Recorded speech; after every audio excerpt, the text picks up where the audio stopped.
Ito dito is power is 200, no? 200 lang to.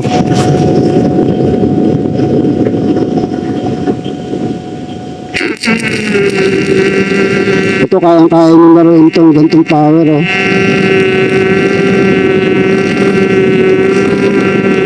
Gantong parameters, guys, kayang-kaya nyo itong laruin. Napakahina. 200. Kaya sabi ko nga sa mga baguhan, ito talaga the best. Kahit medyo matagal ka, hindi ka naman nagmamadali.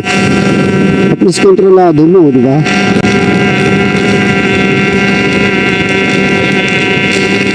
Hila lang yan.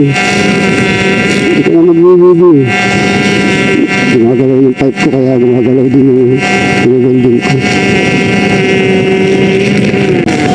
Okay? So, yan yung 200 natin, no? Kita mo, mas maayos siya kasi ito nagmamadali. Okay, sunod natin. First layer natin, gamitin na natin ito 200. Nakatungo ka na ng konti, ha? Tingnan mo ito, lapat pa rin ito. Hindi nakatungo. Magtitira ka ng 1 foot dun sa naunang pinasada.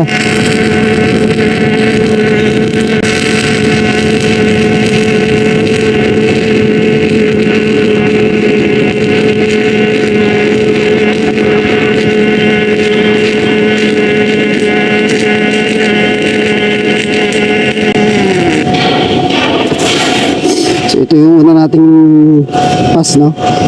So may tira tayong 1 foot dun sa taas. May tira tayong 1 foot. So ang pinaka-guide mo susunod na layer mo ay itong bukol ng first layer mo. Ito yung pinaka mababang part mo. Sa taas naman, siyempre gusto mo, dapat tuwirin mo dun. Pero ang nozzle mo, tinan mo, ganyan, no? Kita mo. Ayan.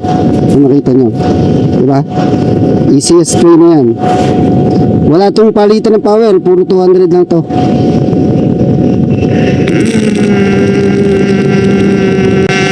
Same parameters to.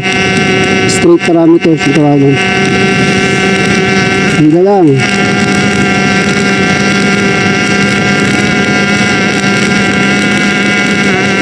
Basta yung dadaanan nyo, kung maaari, brasin nyo muna, no, para walang spatter. Hindi tumalon yung nozzle nyo. Sa akin nakalimutan ko, tumatalong-talong-talong. Pero kinukontrol ko na lang. Okay? So ayan na. So makapansin nyo, mas maganda yung mahinang power, no? Mahinang voltahe. Mas ano siya, mas makokontrol nyo kasi.